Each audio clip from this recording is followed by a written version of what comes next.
iPhone 7 display and housing replacement. I will be uploading the full video on my YouTube channel, so make sure you are subscribed. Remove the screws. Open the phone. Ew, why is it wet? Remove the bracket.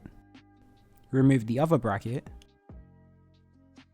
That screw was on so tight that the standoff underneath it came off with it. Remove the logic board. Install the motherboard into the new housing. Carefully remove the home button. Remove the front camera earpiece thingy. Now we can transfer all of that stuff onto the new screen. Install the battery. Install the waterproof gasket. Close it up and we're done.